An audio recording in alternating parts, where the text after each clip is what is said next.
বৃহস্পতিবার আমরা learned advocate জনাব ফজলুর রহমানের বিরুদ্ধে একটা আদালত অবমাননার রুল ইস্যুর আবেদন করেছিলাম।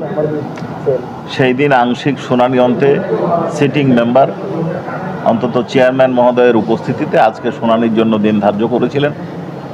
আজকে অনারেবল চেয়ারম্যান এবং আরেকজন মেম্বারের উপস্থিতিতে আমাদের লার্নেড প্রসিকিউটর গাজী মনোয়ার হোসেন তামিম আমাদের পিটিশনের সমর্থনে বক্তব্য দিয়েছেন। আমরা যে বক্তব্যে উপস্থাপন করেছি তাতে আমরা বলেছি যে উনি একজন অ্যাডভোকেট, উনি একজন মুক্তিযোদ্ধা, উনি একটি রাজনৈতিক দলের দায়িত্বশীল পদে অধিষ্ঠিত ছিলেন। উনি আইন জানেন, জানার পরেও ইচ্ছাকৃতভাবে আদালত অবমাননাকর বক্তব্য দিচ্ছেন। পার্টিকুলারলি দুটো বক্তব্য আমরা নিয়ে এসেছি, যদিও ওনার টকশোর আমরা পুরো অংশটাই দাখিল করেছি।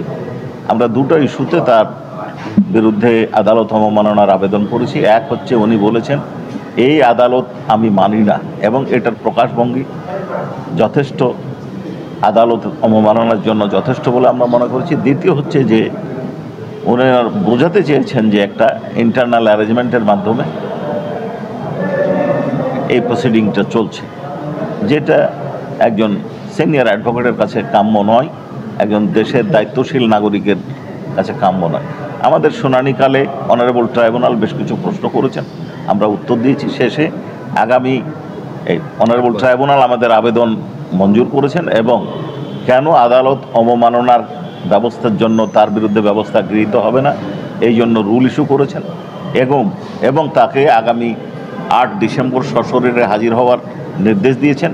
সেই সাথে এটার বিভিন্ন কপি বিভিন্ন বার কাউন্সিল সহ বিভিন্ন জায়গায় প্রেরণ করেছেন এবং ওনাকে সশরীরে আসা উপস্থিতির সাথে সাথে ওনার একাডেমিক সনদ এবং বার কাউন্সিল সনদ সহ উপস্থিত হওয়ার জন্য নির্দেশ দিয়েছেন। এছাড়াও আজকে ট্রাইব্যুনাল ওয়ানে শাপলা কিলিংয়ে অন্যতম অভিযুক্ত শাহরিয়ার কবিরকে সোনা অ্যারেস্টের প্রেয়ার করলে সে অন্য মামলায় গ্রেপ্তার আছে, সেখানে তাকে পিডাব্লিউ দিয়ে আগামী 12-1 তারিখে ধার্য তারিখে তাকে পিডাব্লিউ দেওয়া হয়েছে।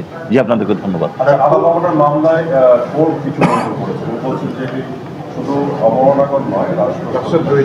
উনি যেটা বলেছেন যে এটা এক আইন অনুযায়ী তৈরি করা হয়েছে, কনস্টিটিউশন অনুযায়ী করা হয়েছে, কাজেই আদালতের বিরুদ্ধে আদালতের অস্তিত্বের বিষয়ে কথা বলা এবং অন্যান্য যে কথাগুলো উনি বলেছেন আমাদের লেখাগুলো পড়ে, সেটা শুধুমাত্র আদালত অবমাননার সাথে সংযুক্ত নয়, রাষ্ট্রদ্রোহিতাও হতে পারে, কিন্তু আমাদের বিচার্য বিষয় এখানে আদালত অবমাননার, এবং এই পোর্শনটুকুই উনি আমলে নিয়ে রুল ইস্যু করেছেন।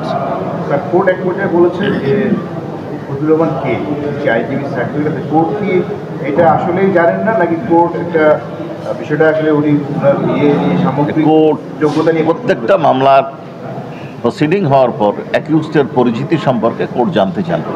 স্বাভাবিকভাবে এখানে জানতে চেয়েছেন, এখানে জানেন না বা জানার বিষয় এটা কোনো বিষয় নয়। জি, ধন্যবাদ।